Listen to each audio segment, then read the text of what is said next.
Muita gente não sabe que tem direito à indenização por morte, invalidez ou despesas hospitalares em caso de acidentes. De janeiro a setembro deste ano, mais de 355 mil indenizações foram pagas, segundo a seguradora líder DPVAT, um crescimento de 39% em relação ao mesmo período do ano passado. Para falar sobre o seguro DPVAT, danos morais e a relação entre a paternidade afetiva e a sanguínea, o Brasil Justiça desta semana recebe a desembargadora do Tribunal de Justiça do Ceará, Sérgia Miranda. Ela também é diretora da Secretaria de Assuntos da Mulher Magistrada da AMB. Doutora Sérgia, muito obrigada pela sua presença aqui no Brasil Justiça. Renata, eu aqui quero agradecer a você e à AMB de nos ter convidado para aqui conversarmos sobre assuntos que interessam a comunidade como um todo, em virtude do grande número de processos que envolve a temática que aqui nós vamos conversar. Doutora Sérgia, muita gente desconhece que tem direito ao DPVAT, não é mesmo? É verdade, muita gente desconhece que existe esse seguro, porque o DPVAT é um seguro social, em que ninguém precisa pagar a seguradora para dele ter direito.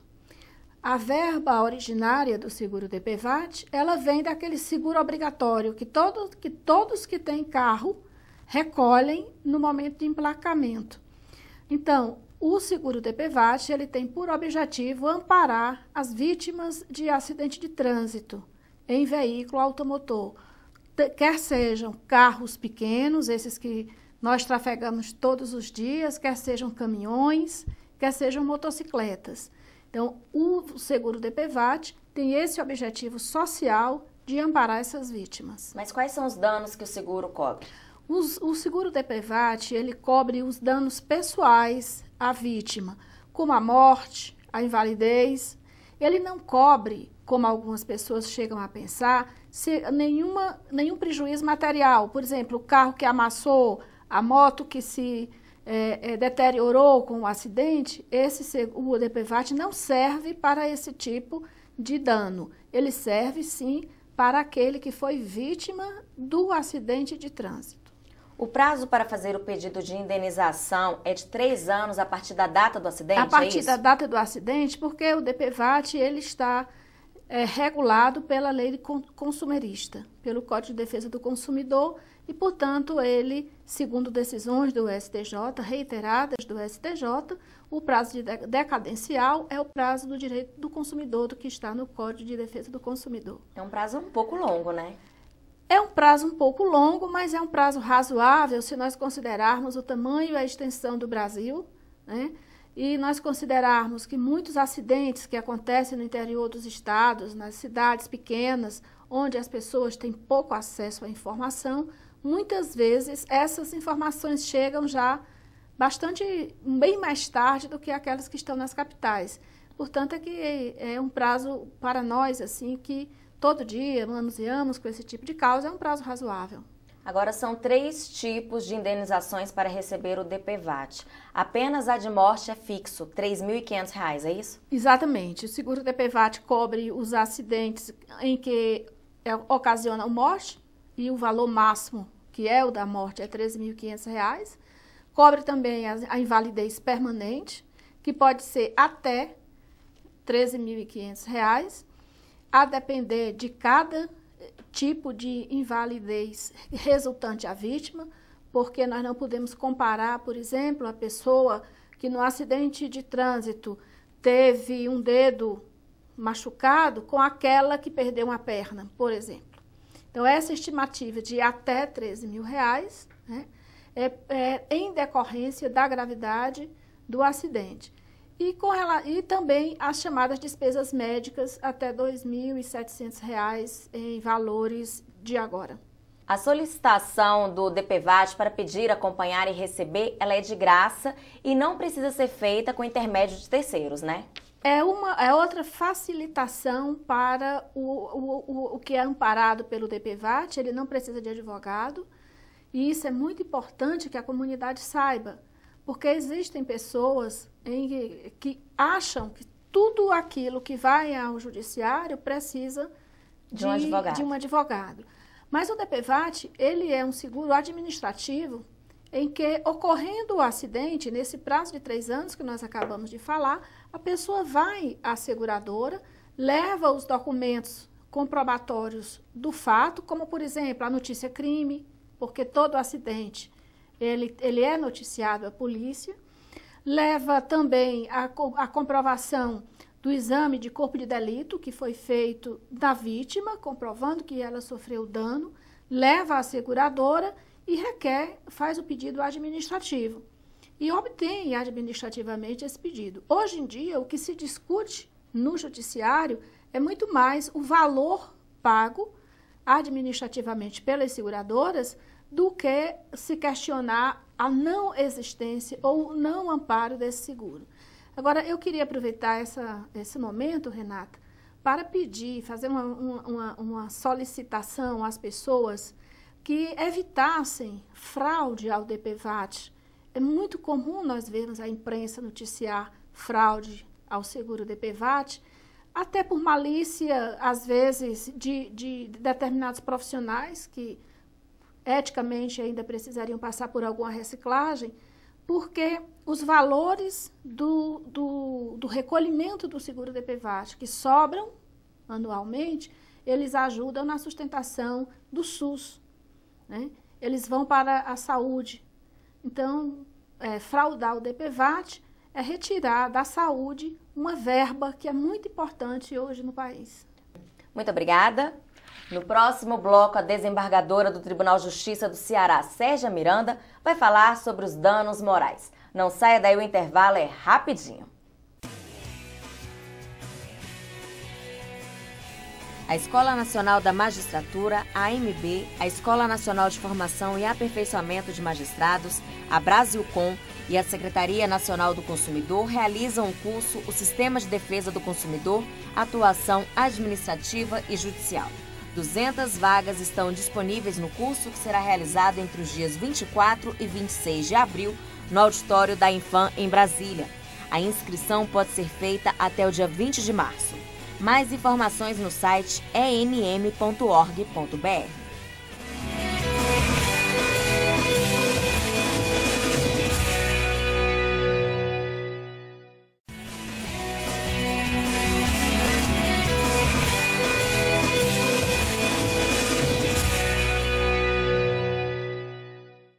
Estamos de volta com o Brasil Justiça. No primeiro bloco, a desembargadora do Tribunal de Justiça do Ceará, Sérgia Miranda, falou sobre o seguro DPVAT. Agora vamos abordar os danos morais. Doutora Sérgia, todo ato que resulta em prejuízo financeiro ou moral é considerado ilícito para fins de indenização?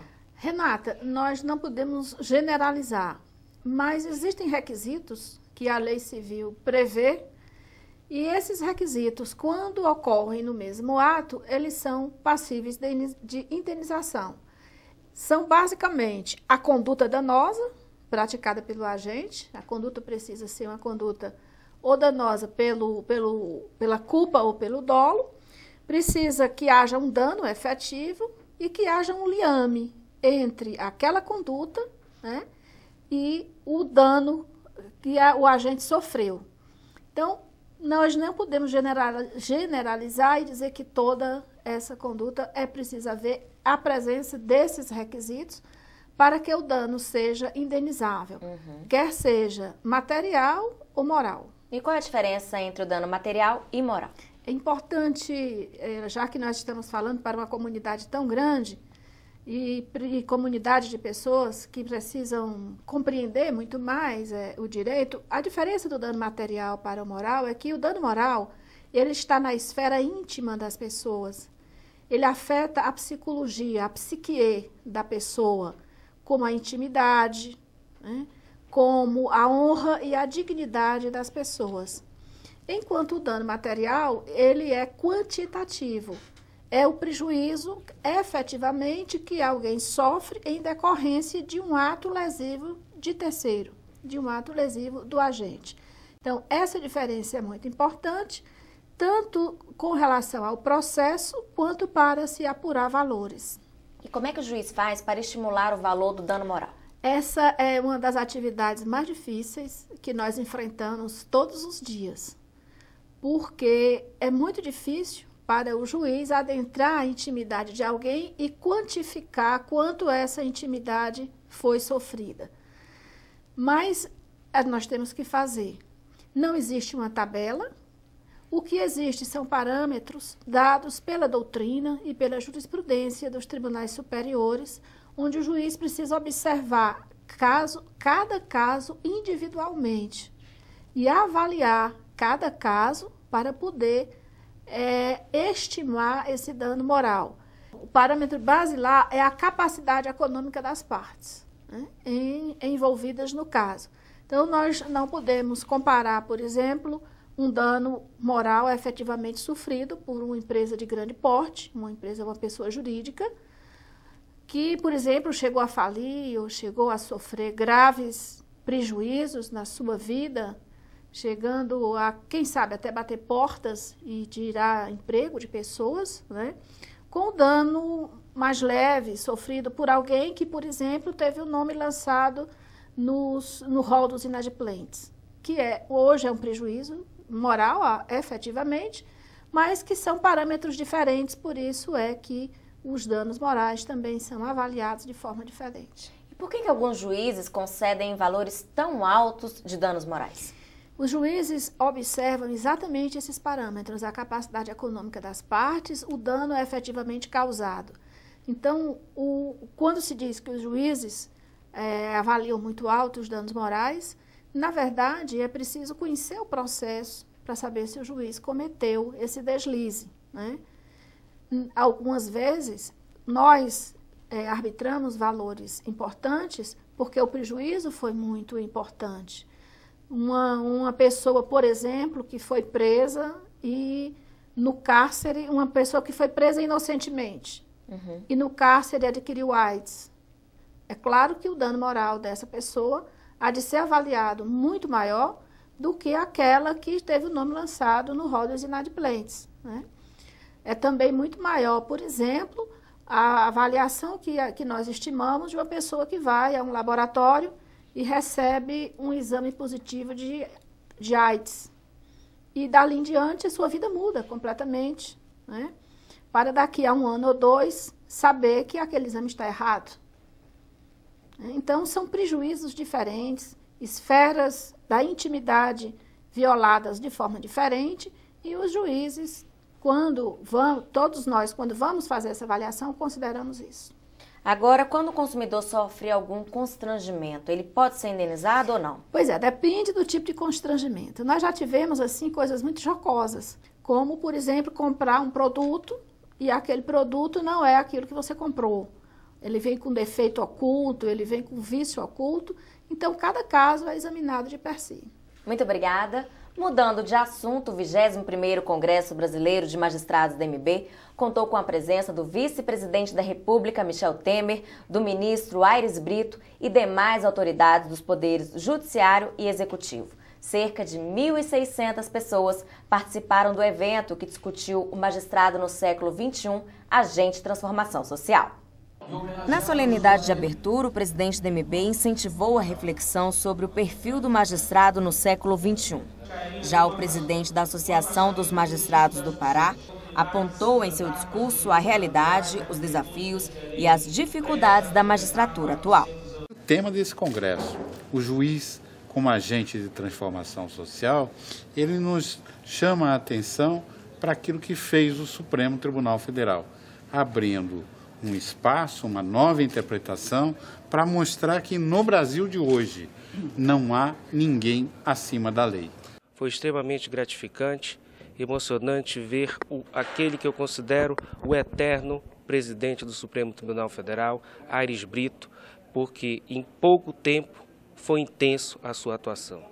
O ministro do Superior Tribunal de Justiça, Luiz Felipe Salomão, cumprimentou os presentes em nome do presidente da Corte e do Corregedor Nacional de Justiça. O ministro contou uma breve história sobre os congressos brasileiros de magistrados. É importante um debate como esse. Cada vez que a magistratura se encontra, se congressa, esses congressos representam uma soma de congraçamento e um olhar generoso para o futuro. O governador do estado do Pará agradeceu ao presidente do MB a oportunidade de oferecer à cidade de Belém um encontro tão importante para a magistratura brasileira. A escolha de Belém nos orgulha muito, a escolha do Pará nos orgulha muito. Acho que estão de parabéns todos que participaram da organização do evento. Após os pronunciamentos, o ministro do Superior Tribunal Federal, Aires Brito, recebeu das mãos da desembargadora Raimunda Noronha a comenda da Ordem do Mérito Judiciário no grau de Gran Cruz, a mais alta condecoração da Justiça paraense. A magistratura é a personalização da justiça. Se o Estado personaliza o direito positivo, a magistratura personaliza a justiça como valor fundante do próprio direito positivo. O Conselho Nacional da MB também condecorou personalidades com a Cruz do Mérito Judiciário, que homenageia integrantes da magistratura, e a Medalha de Mérito da Magistratura. No encerramento da solenidade, o vice-presidente da República, Michel Temer, falou sobre o papel do Poder Judiciário no resguardo da Constituição e das leis e destacou o respeito pela magistratura. O Poder Judiciário como agente da transformação social. Hoje há uma integração muito grande dos poderes, legislativo, executivo e judiciário, e esta integração é que ainda mais fortalece a atuação extraordinária do Poder Judiciário. No próximo bloco, a desembargadora do Tribunal de Justiça do Ceará, Sérgia Miranda, vai falar sobre a relação entre a paternidade afetiva e a sanguínea. Não saia daí, o intervalo é rapidinho.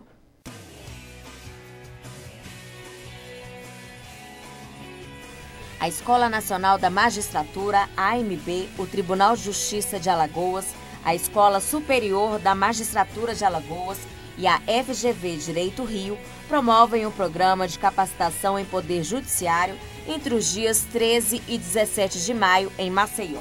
45 vagas estão disponíveis. Inscrições até o dia 3 de abril no site enm.org.br.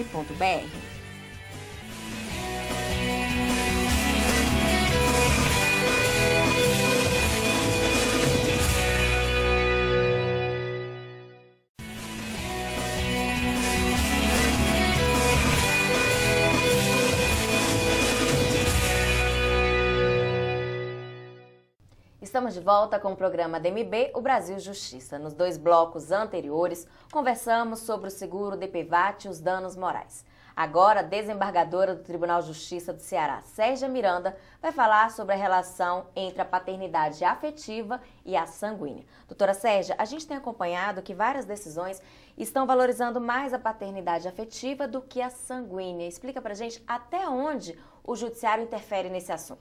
O judiciário interfere como garantidor dos filhos originários dessa paternidade afetiva. Porque o que vem a ser essa paternidade? É o vínculo de afetividade entre pessoas que não são parentes, mas que são criadas assim como o fossem. Então, essas pessoas criam vínculos e eles devem ser respeitados pelo judiciário. Até porque, muitas vezes, eles são até maiores do que os vínculos sanguíneos. Quando, por exemplo, há um abandono dos pais em relação ao infante, e ele, então, é criado por outras famílias, e ele tem como referência de paternidade, de maternidade, aquela família que a criou. Então, a justiça hoje, o Poder Judiciário hoje, graças a Deus e em boa hora, ele reconhece a importância desse vínculo de afetividade. E a adoção brasileira? A adoção brasileira é aquela que ocorre quando um casal registra como seu filho de terceiro. É claro que em hipótese de penalidade, nós temos previsto no Código Penal essa conduta como uma conduta criminosa. Mas hoje a jurisprudência vem toda no sentido de que reconhecer como uma situação de altruísmo o casal que faz isso e, evidentemente, faz isso de boa fé. Nós aqui não estamos falando em casos de má fé, mas em casos de boa fé. E vem excluindo a pena de casais que têm feito isso, dessa chamada adoção à brasileira, que, ao fim e ao cabo, é a oportunidade que se dá àquela criança, ou que se deu àquela criança, para que ele tenha realmente um lar com amor, carinho e afetividade.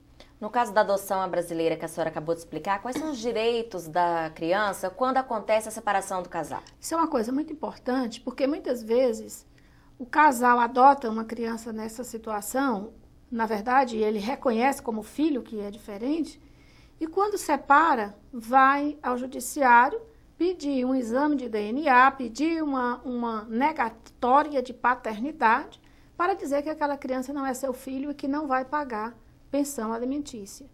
Mas nós temos rechaçado esses pedidos porque os direitos dessa criança é idêntico àquela que foi registrada normalmente como filho do casal, aquela que tem a origem sanguínea.